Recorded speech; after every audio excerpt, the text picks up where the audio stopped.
नमस्कार। अभी पूर्व वाले वीडियो में आपने अंतर्दशा के अधिकारी ग्रहों के विषय में पढ़ा, अर्थात मुख्य दशा अधिपति के साथ रहने वाला ग्रह पूर्ण दशा के आधे का वह स्वामी होता है। इसी प्रकार से त्रिकोण स्थान में रहने वाला ग्रह तृतीयांश तुल्य दशा का अंतर्दशा स्वामी होता है।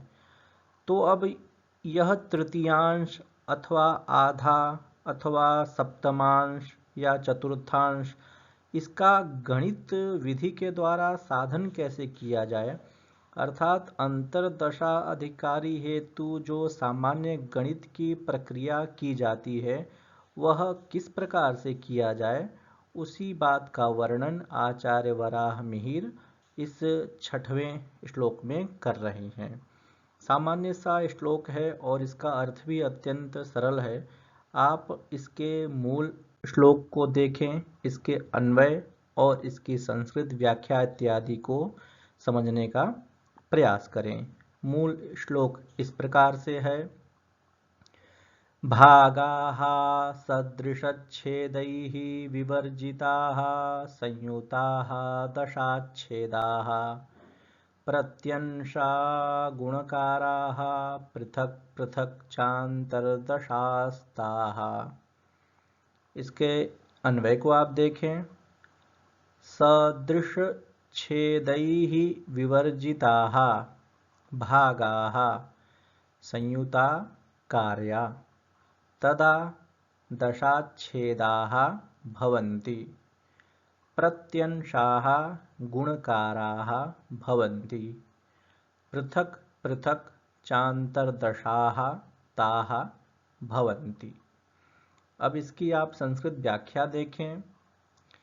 सदृशच्छेदैः विवर्जिताः समच्छेदीकृत हर रहिताः भागाः पाचकांशाः संयुता योगा कार्या तदा तदा दशाच्छेदाः दशायाः भाजकाः भवन्ति प्रत्यंशाः प्रत्येकभागाः गुणकाराः दशायाः गुणकाः भवन्ति पृथक पृथक भिन्नं भिन्नं च तथा अंतर्दशाः अंतर्दशाः ताः सर्वाः भवन्ति। यह हुई इसकी संस्कृत व्याख्या। पहले कुछ सामान्य ग्रंथों में जो ज्योतिष शास्त्र के आधारभूत सामान्य ग्रंथ कहे जाते हैं, गणित से संबंधित लीलावती, बीजगणित इत्यादि, तो उनमें आपने पूर्व के कक्षाओं में भिन्न के जोड़, भिन्न के घटाव इत्यादि के विषय में पढ़ा होगा। जिस प्रकार से सामान्य रूप से जोड़ की प्रक्रिया होती है, उससे थोड़ी सी पृथक पद्धति होती है भिन्न के जोड़ की प्रक्रिया की। यहाँ पर वही सूत्र का पालन किया जाएगा। उसी सूत्र के आधार पर ग्रहों के अंतर्दशाओं के काल का वर्गीकरण किया जाएगा।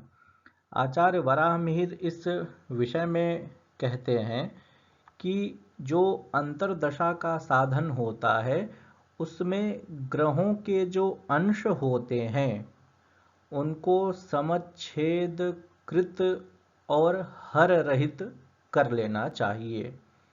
भिन्न के जोड़ जब होते हैं तो उसमें भाजक, गुणक, हर इत्यादि अनेक अवयव होते हैं। उन अवयवों के माध्यम से उसका परिज्ञान कर लेना चाहिए। उसके बाद उनके जो पाचकांश होते हैं उनको जोड़ देना चाहिए।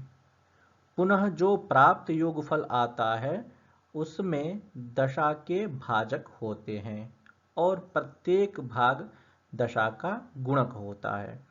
इसी प्रकार से सभी ही अंतर्दशाएं प्राप्त होती हैं। जैसा कि पहले कहा गया कि जो मुख्य अंतर्दशा होती है, जो आधे भाग का स्वामी होता है, वह होता है मुख्य दशा अधिपति के साथ रहने वाला ग्रह। अर्थात जिस ग्रह की जितनी आयु होती है वह उसका अधिपति होता है।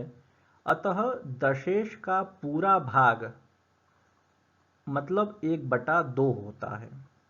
बाद में एक कर्कशे अर्धम इस श्लोक के अनुसार 1/2, 1/3, 1/7 और 1/4 ये उक्त स्थानों के अनुसार पाचकांश कहे जाते हैं।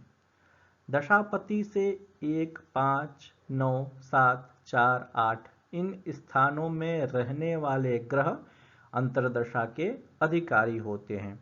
इसलिए अंतर्दशा वर्ष इत्यादि जानने के लिए उक्त स्थान स्थित ग्रहों के साथ दशेश के अंशों को समच्छेद बनाकर छेद को छोड़ देना चाहिए। अंश स्थानीय अंकों के योग तुल्य दशा वर्ष का भाजक और प्रत्येक अंश स्थानीय अंक गुणक होता है। बाद में दशा वर्ष आदि को अलग अलग स्थानवश गुणक से गुणा करके और भाजक से भाग देने पर लब्धि वर्षादि प्रत्येक पाचक ग्रह की अंतर्दशा होती है। इसी प्रकार से अंतर्दशाओं का साधन करना चाहिए। इस पाठ के कुछ प्रश्न हैं और इनके उत्तर देने का आप प्रयास करेंगे जो पाठ से संबंधित हैं। आप देखें। धन्यवाद।